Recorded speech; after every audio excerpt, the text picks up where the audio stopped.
गांव का बता देती हूँ कि मैं कौन से गांव से हूँ। तो मेरा गांव का नाम है पाड़, और जो कि महेंद्रगढ़ साइड से नांगल सिरोई के पास से है। तो भाई गांव में मैं अपने फैमिली के बारे में बताती हूँ। फैमिली में हम 3 बहन भाई है, मम्मी पापा, और 3 बहन भाई में सबसे बड़ी मैं ही हूँ, और भाई मेरा सबसे छोटा है, नेवी में लगा हुआ है भाई मेरा। पापा मेरे पैरामिलिट्री से रिटायर है। तो भाई अब जो मेरे बचपन था, बचपन में कैसे गुजरा, क्या किया पढ़ाई का, वो बताती हूँ। तो भाई मैंने अपनी पढ़ाई 10th क्लास तक अपने गांव में की थी। मेरे चाचा का खुद का स्कूल था, तो वहां पे मैं स्टडी करती थी। उसके बाद में +1 +2 मैंने किए महेंद्रगढ़ स्कूल से। उसके बाद में कॉलेज लाइफ स्टार्ट हुई। कॉलेज लाइफ में भाई वही है, टाइम टेबल गांव में बना ही रहता था कि सुबह उठ के, और गांव में तो पता ही आपको, लड़कियों को काम वाम करके और फिर ही जाना होता था। लड़कों का तो चलो लेट सेट उठ गए, कोई नहीं चलता है। उसके बाद में भाई हम जाते थे अपने कॉलेज में, हम दोनों बहनें साथ ही जाते थे। वो मेरे से 1 क्लास पीछे थी और मैं आगे थी। तो मतलब कॉलेज लाइफ मेरी बहुत बढ़िया थी, मार्क्स वगैरह सब अच्छे आते थे, सब बढ़िया चल रहा था। फिर भाई ऐसे धीरे धीरे मैं बीए सेकंड ईयर में हुई। उसके बाद में मेरी शादी की बात स्टार्ट हुई, जो कि भाई गांव में रहता ही है कि लड़की की शादी कर देनी चाहिए, थोड़ी समझदार हो गई है। तो ऐसा ही मेरे साथ भी लड़के देखने के लिए पापा जाने लगा। उसके बाद में पापा ने देखा एक लड़का, पसंद भी आया इनको, लेकिन 6 महीने तक वो चीज वहीं रुक गई। मैंने मना कर दिया था, अभी नहीं करूंगी मैं शादी। तो फिर ठीक है, 6 महीने के बाद पापा फिर वहीं पहुंच गए उनके घर में कि भाई लड़का, ये आए थे ट्रेनिंग में से वहां से, तो भैया हमें देखना है। तो पापा वहीं पहुंच गए, क्योंकि पापा को वो पसंद था कि करूं तो इसी से करूंगा, वरना कहीं नहीं करूंगा। तो हम 2 बहनें थे, लेकिन मम्मी और जो मेरे पापा थे वो चाह रहे थे कि दोनों की एक ही घर में शादी की जाए। लेकिन जो मेरी सास है वो बोल रही थी कि एक की करूंगी मैं, दूसरे की नहीं करूंगी। तो उसके बाद में एक की फाइनल हो गई थी वहां पे। शादी के बाद भाई मैं आ गई अपने ससुराल। तो अब मैं अपना ससुराल का थोड़ा इंट्रोडक्शन दे देती हूँ आपको। ससुराल में ये 2 भाई है, बहनें नहीं है इनके। भाई दोनों जॉब में है, मेरे हस्बैंड आईटीबीपी में है, देवर है वो भी आईटीबीपी में ही है, और जो मेरे ससुर हैं वो पैरा कमांडो से रिटायरमेंट है। तो भाई छोटी सी फैमिली थी, बहुत हंसी खुशी वाला सारा माहौल था जब मैं आई वहां पे। बहुत वही होता ना, लड़कियों की शादी के बाद बहुत सारे सपने होते हैं, बहुत सारी उम्मीदें होती हैं कि पता नहीं कैसे क्या होगा क्या नहीं होगा। लेकिन मुझे स्टार्टिंग से ही बहुत सपोर्ट मिला, बहुत कंफर्टेबल रहती थी मैं वहां पे, कि मम्मी को छोड़ के आ रही थी मैं, लेकिन सास भी मेरी मम्मी ही बन गई थी धीरे धीरे। और फिर हम दोनों मतलब रहते थे, हस्बैंड था वो जॉब में थे, वो पोस्टों पे चले जाते थे। 6 महीने 8 महीने कैसे निकल जाते थे पता ही नहीं चलता था। मैं अपनी सास के साथ रहती थी। फिर मैंने जैसे बीए सेकंड, मेरी शादी के बाद चालू हुई थी वो, BA second, BA final, BEd वो भी मैंने अपने ससुराल से ही की थी। तो बीएड मैंने जो ससुराल के पास एक गांव पड़ता है सीमा गांव, वहां से की थी। बी लिव किया वहां से, यानी कि मेरी शादी के बाद भी स्टडी जारी थी, नहीं रुकी थी। और शादी के बाद जो मेरे ससुराल वाले थे उन्होंने मेरी आगे की स्टडी जारी रखी थी कि भाई हम पढ़ाएंगे इसको, पढ़ाई नहीं छुड़वाएंगे। तो सब कुछ बढ़िया था, जो हर एक लड़की की लाइफ में होता है कि शादी के बाद कैसे क्या रहता है, क्या नहीं रहता है। तो मेरी जो सास है वो 2 बहनें, 4 बहनें हैं, लेकिन 2 मेरे ससुराल में ही है, बड़ी सास बोलते हैं जिनको। तो उनका नेचर थोड़ा सा है, वो होता है ना हर घर में एक इंसान थोड़ा सा कड़क होता है, तो वो मेरे घर में भी था, मेरी बड़ी सास के रूप में, जो रोक टोक थोड़ा चलता रहता है। लेकिन उस माहौल से भी मैं निकल चुकी थी, क्योंकि मेरे हस्बैंड मुझे हस्बैंड कम और फ्रेंड की ज्यादा ट्रीट करते थे, फ्रेंड की तरह। तो जैसे थोड़ी बहुत वो है ना, घर में 2 बर्तन होते हैं तो खुड़कते ही हैं, लेकिन हमारी कभी हो भी जाती थी तो वो मेरे को मैनेज कर देते थे, कोई नहीं मम्मी है, बड़ी है तो चलता है। अपनी मम्मी भी बोल देती है। तो यानी कि मेरी जो स्कूल लाइफ, बचपन की लाइफ और जो मेरी शादी की लाइफ थी, सब एकदम बिंदास चल रही थी, मस्त चल रही थी। फिर मैंने वहां पे स्टडी कंप्लीट होने के बाद में मुझे इन्होंने करवाई स्कूल ज्वाइन। मेरा भी ड्रीम था कि मैं टीचर बनूंगी। मैंने अपनी स्कूल ज्वाइन कर ली वहां पे, और बढ़िया चल रही थी। स्कूल में जाती थी, अपने सुबह नहा धो के आ जाना होता था। और फिर मेरे हुआ भाई लड़का। लड़का मेरा छोटा था, 2.5 साल का था। एक ऐसा इंसिडेंट भी हुआ था वहां पे, वो मैं आपको आगे बताऊंगी। तो स्कूल लाइफ में मतलब बढ़िया चल रहा था। फिर हस्बैंड ने बोला कि मैं साथ लेके जाऊंगा, क्योंकि भाई फौजियों का होता है कि साल में 2-2.5 महीने छुट्टी मिलती है, और उसके अंदर ये वो चाहे 1 साल निकाल लो अपने 3 महीने, या 2 ढाई महीने जो भी है 15-15 दिन की करके निकाल लो। तो फिर मम्मी ने बोला ठीक है भाई ले जा, तो साथ ले जा इनको। तो वही मैं अपने स्कूल में गई थी और नवरात्रों का टाइम था उस टाइम पे। नवरात्रों के टाइम में मैंने भी फर्स्ट नवरात्रा किया हुआ था, और ये भी आ रहे थे पोस्टों से 8 महीने बाद। तो वहां पे एकदम से मतलब ऐसा इंसिडेंट हो गया था कि मैं स्कूल में थी, इन्होंने मेरे पास कॉल की। मतलब वो है ना, हर लड़की को होता है कि इतने दिनों बाद हंसी खुशी वो सारी चीजें चल रही थी कि मैं तो साथ जाऊंगी। ये रहता है, सपने होते हैं कि भाई हाँ अभी हम भी घूमेंगे, हम भी वो करेंगे, एक इंजॉयमेंट वाली लाइफ भी होनी चाहिए ना सबके लिए, वो एक रहता है। तो मैं भी वो था, सुबह नहा के चली गई कि हाँ आज तो अब आएंगे और अभी साथ लेके जाएंगे, क्वार्टर वगैरह सब हो गया था इनका। तो ये आए और अचानक मेरे पास 10:30 या 11 बजे का टाइम था। तो मेरे पास कॉल आती है मेरी सास की, क्योंकि सास को पहले बता दिया था किसी ने कि ऐसे ऐसे एक्सीडेंट हो गया मेरे हस्बैंड का। तो उन्होंने मेरे पास कॉल की कि भाई ऐसे ऐसे रेखा मतलब फोन आया है तू पता कर। मैं फोन कर रही तो हस्बैंड की कॉल नहीं लग रही थी। फिर मेरा देवर है, उनको मैंने कॉल किया। उस टाइम पे देवर यदुवंशी स्कूल हमारे, तो वहां पे पढ़ाने जाते थे वो। तो मैंने उनको कॉल की, तो उन्होंने भी बोला कि मैं कॉल करता हूँ। तो उन्होंने कॉल की, तो उनको पता चला कि ऐसे ऐसे उनका एक्सीडेंट हो गया। तो ये खबर सुनते ही मतलब ये लगा लो कि मैं पूरा सुन्न पड़ गई थी। क्या करूं क्या ना करूं कुछ समझ नहीं आ रहा था, क्योंकि कोई भी लड़की होती है जो शादी के बाद जो उसका सबसे पार्टनर होता है, जो सबसे खास होता है, जैसे वो अपने माता पिता से ज्यादा अपने जो करीब मानती है, वो उसका हस्बैंड होता है। तो मेरे सामने मतलब वो सिचुएशन आ गई थी कि अब पता नहीं क्या होगा। तो जैसे तैसे हिम्मत करके मेरे को स्कूल वाले जो प्रिंसिपल सर, उन्होंने गाड़ी से वहां पे हॉस्पिटल में पहुंचा दिया कि भाई आप जाओ, इनको मैम को छोड़ के आ जाओ। तो वहां पे मैं चली गई, वहां जाके देखा तो मेरे हस्बैंड को ऐसे लिटा रखा था एम्बुलेंस में, और मतलब सर्वर पे पट्टी वट्टी कर रखी थी इनका पूरी तरह से। मतलब ये था कि ये पहचान ही नहीं रहे थे कि कौन है कौन नहीं है। जो हमारे पास में पड़ता है नारनौल हॉस्पिटल, वहां के डॉक्टरों ने जवाब दे दिया था कि ये नहीं बचेंगे। तो वो चीज सुन के मेरी सास तो मतलब वहीं पे, बीपी हाई की मरीज है वो, वहीं पे बेहोश हो गई थी कि भाई अब वही है ना, मैं तो वाइफ थी, लेकिन जो माँ का दिल होता है वो इतना वो होता है कि भाई जब बेटा उसकी आंखों के सामने ऐसे हो रहा है तो वो नहीं देख सकती है। तो फिर भी मैंने हिम्मत करके, मेरी आंख से आंसू नहीं आ रहे थे उस टाइम पे, कि क्योंकि मुझे अपनी सास को भी संभालना था, मेरा देवर भी छोटा ही था, मतलब मेरे से तो भाई छोटा ही हुआ। तो एक फैमिली की पूरी रिस्पॉन्सिबिलिटी भी दिख रही थी मुझे कहीं ना कहीं। तो मैंने समझा के मम्मी को गाड़ी में बैठा के कि मम्मी सही है, कोई नहीं, सब ठीक होगा, टेंशन मत करो। तो मैं भाई वहां से निकल ली थी। बाद में इनको जयपुर रेफर कर दिया था हस्बैंड को। वहां पे रेफर करने के बाद में वहां के जो डॉक्टर हैं, उन्होंने जवाब दे दिया कि ये नहीं बचेंगे, आपके पास सिर्फ 24 घंटे का टाइम है। और वो 24 घंटे मतलब एक एक सेकंड कैसे निकल रहे थे वो मुझे पता है। कैसे उस चीज को मैंने उस टाइम पे मैनेज किया था, कुछ मतलब ये हो रहा था कि एक एक सेकंड में क्या होगा क्या नहीं होगा, कुछ दिमाग में चल नहीं रहा था उस टाइम पे। बस एक ही था कि ये ठीक हो जाएंगे या नहीं होंगे, ये चीज चल रही थी उस टाइम पे। तो मेरे पापा ने मेरे पास कॉल की कि बेटा टेंशन मत कर, मैं बात करूंगा डॉक्टर से। उन्होंने डॉक्टर से बात भी की, तो डॉक्टर ने बोला कि मैं भाई ये इंजेक्शन लगाता हूँ 24 घंटे का। वो लगाने के बाद में अगर ये कुछ मोमेंट करते हैं, रिकवर होते हैं, तो आपकी किस्मत है, बाकी भगवान भरोसे है। तो उन्होंने वो इंजेक्शन उनको दे दिया। रात के 2 ढाई बजे थे, पापा डॉक्टर के पास ही पहुंच गए उनके पास कि भाई ऐसे ऐसे है, और बालक इनका बच्चा भी छोटा ही है, 2.5 साल का ही है, तो कैसे क्या होगा, अभी उम्र भी क्या है, वो है ना, बाप को तो टेंशन होती है भाई। तो फिर डॉक्टर ने बोला कि कुछ नहीं, आप टेंशन मत करो, सब अच्छा होगा, पॉजिटिव सोचो, पॉजिटिव रहो। तो पापा आ गए वहां से।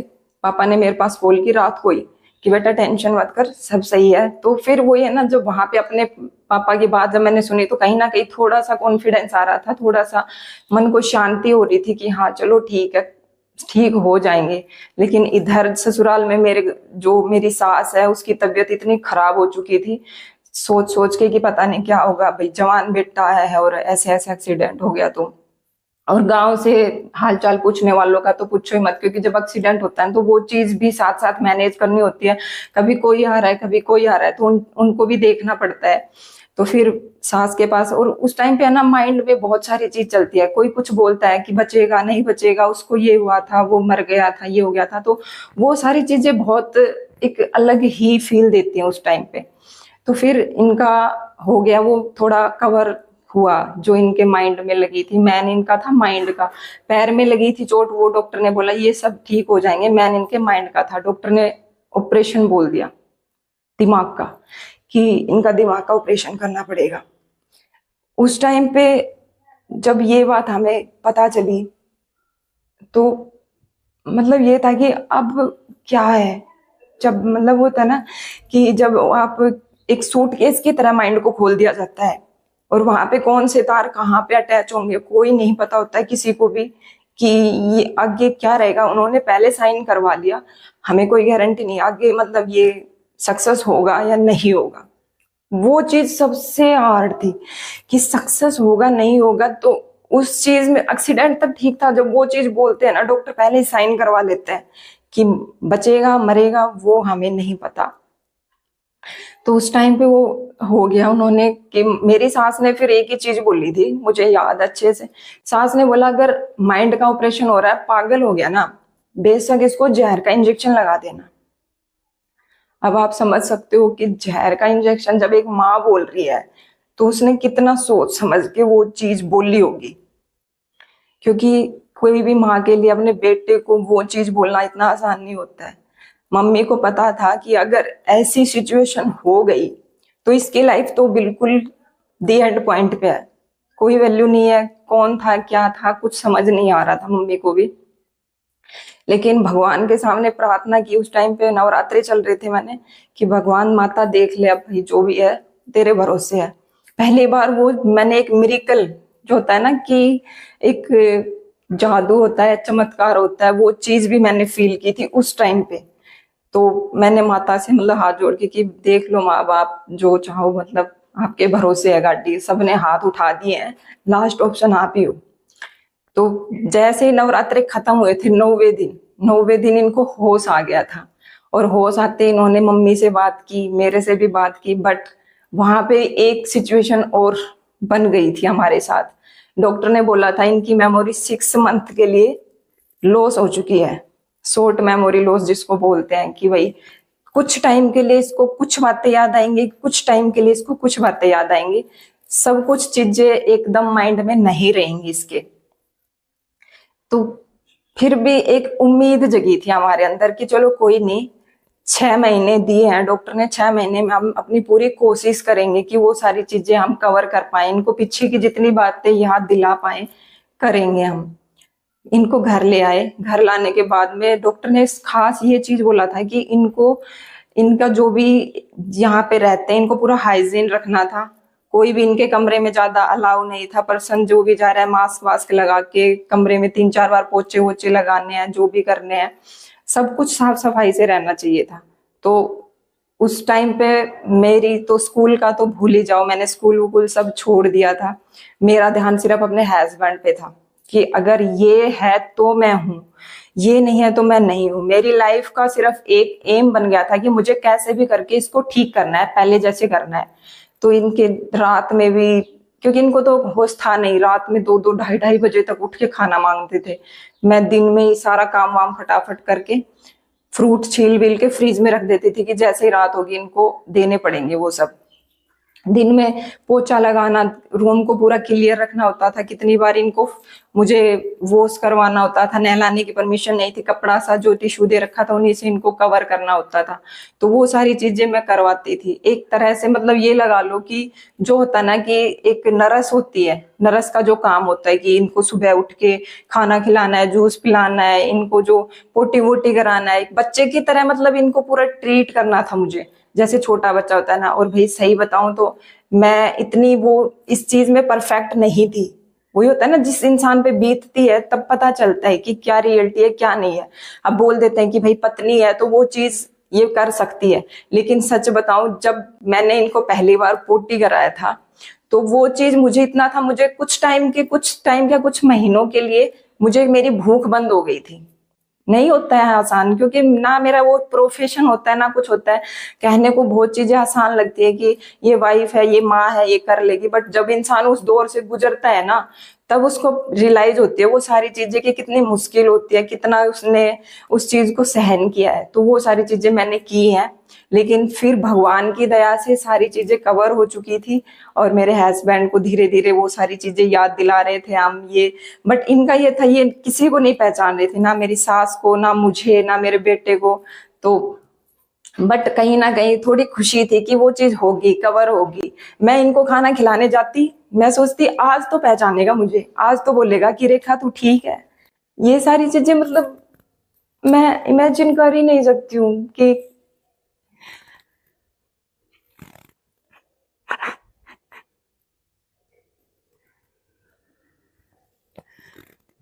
बहुत मुश्किल था वो टाइम। और मैं तो यही दुआ करूंगी कि किसी की लाइफ में वो चीज ना हो। एक्सीडेंट एक ऐसा इंसिडेंट होता है कि इंसान जो जिसका एक्सीडेंट होता है ना, वो तो टूटता है, उसके साथ जो बाकी फैमिली वाले होते हैं वो भी बिखर जाते हैं पूरी तरह से, जो कि मेरी फैमिली के साथ भी हुआ था। बट उस टाइम पे मैंने सबको भी संभाला, खुद को भी संभाला, बच्चे को भी संभाला। तो बट भगवान की दया से वो सारी चीजें हो गई थी, सब बढ़िया हो गया था। उसके बाद में सॉरी भाई, बहुत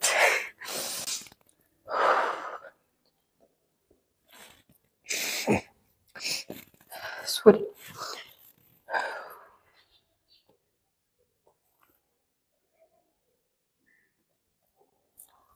बट वो होता है ना कि एक दुख का दौर होता है, तो फिर जब फैमिली साथ होती है ना, तो वो सारी चीजें हम आसानी से सहन कर लेते हैं। और मेरे साथ मेरी फैमिली का सपोर्ट था, मेरी सास का, मेरे देवर का, सबका था। तो वो चीजें अब मैं कहीं ना कहीं, जब मैं वो पीछे वाली चीजें याद करती हूँ ना, तो बहुत ये होता है कि अगर मेरी फैमिली मेरे साथ नहीं होती उस टाइम पे, तो मैं तो बिल्कुल खत्म थी, कुछ नहीं था मेरे अंदर। लेकिन फैमिली का एक सपोर्ट होता है ना, तो वो बोलते हैं ना कि बंद मुट्ठी से, हाथ से मुट्ठी बन जाती है। तो वो चीज हमारे अंदर थी। उसके बाद में वो धीरे धीरे वो सारी चीजें सही होने लगी थी। फिर से ये मुझे याद, ये मेरी बातों को याद करने लगे थे, हम पहले कैसे टाइम स्पेंड करते थे, वो सारी चीजें ये मुझे बताते, तो वो मुझे अच्छी लगने लगी थी। मेरे बेटे को पहचानने लगे थे, मम्मी को पहचानने लगे थे।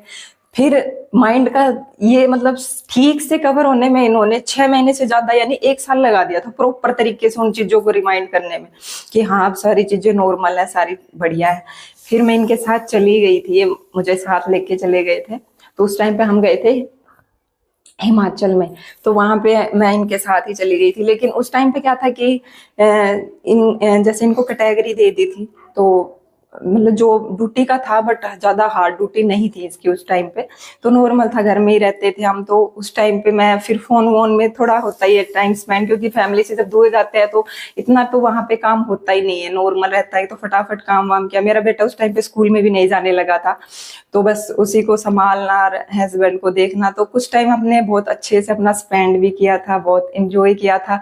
यानी जो दुख के दिन देखे थे वो अब कहीं ना कहीं दोबारा से कवर होके खुशी में बदल रहे थे हमारे। और फिर मैंने एक, जैसे फोन में चलाते रहते तो ऐप वैप आने लग जाती है, और मेरे माइंड में ये था कि मैं थोड़ा ये रहता था कि पता नहीं, अब ये इनका पैर में रोड डल चुकी थी, एक पैर में पूरे में रोड डली हुई है इनके। तो अब ये उस वो रोड ठीक होगी नहीं होगी, तो कहीं ना कहीं छोटी छोटी भी थी, स्ट्रेस था माइंड में कि प्रॉपर ठीक हो पाएंगे नहीं हो पाएंगे।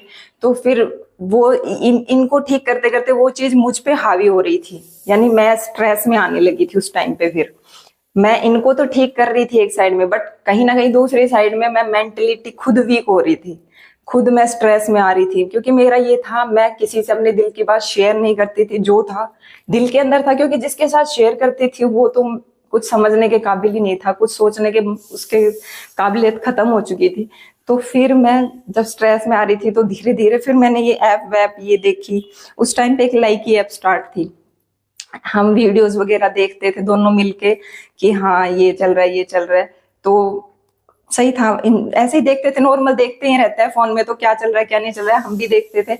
फिर अचानक से मेरी तबीयत ज्यादा खराब हो गई, रात को मैं उठ के ऐसे भागने लगती थी, नींद नहीं आती थी, ऐसे लगता था कि कहीं बिच्छू चढ़ रहा है मुझे पैरों पे, कहीं कुछ हो रहा है। रात को 2-2 ढाई-ढाई बजे तक ऐसे बैठी रहती थी। मतलब पता नहीं क्या चल रहा था उस टाइम पे, मेरे माइंड में क्या था क्या नहीं था वो तो। अब डॉक्टर ने फिर मुझे इनको सजेस्ट किया कि आप इनको है ना थोड़ा बिजी रखो, क्योंकि कहीं ना कहीं मैं अपने पति की उस चीज में इतना खो गई थी कि मैं अपने आप को भूल चुकी थी। तो वो चीज मेरे पे हावी होने लगी। तब तक मेरे हस्बैंड थोड़ा कवर कर चुका था, उसको भी वो थोड़ी चीज समझ आने लगी थी, मेरी उल्टी मेरी केयर करने लगे थे। अब पहले हस्बैंड के साथ ही वो सिचुएशन घूम के मेरे ऊपर आ गई थी। तो फिर डॉक्टर ने इनको सजेस्ट किया कि इनको है ना थोड़ा बिजी रखो, ये अकेले में ज्यादा सोचती है, ओवर थिंक लगा लो या कुछ भी लगा लो। वो चीज हावी हो गई थी मेरे पे, स्ट्रेस में कि बंदा कुछ कुछ सोच रहा है कि ये क्या हो गया। मुझे ये फील होता कि मुझे चेस्ट पेन हो रहा है, मुझे सांस नहीं आ रही है, ये चीजें होती थी फिर मेरे साथ। तो इन्होंने डॉक्टर को फिर बोला, फिर डॉक्टर ने बोला कि कुछ ऐसा करो कि कहीं घूमने निकल जाओ, टाइम स्पेंड करो ज़्यादा, वो सारी चीज़ें। अब टाइम की बात फिर ऐसी थी, इनको ड्यूटी जाना होता था। अब ड्यूटी में ही इनका तो काम वही था, बच्चे के साथ तो क्या टाइम स्पेंड करना होता था। फिर मैंने एक लाइक की ऐप स्टार्ट की, वहाँ पे चल रही थी उस टाइम पे बहुत सारी।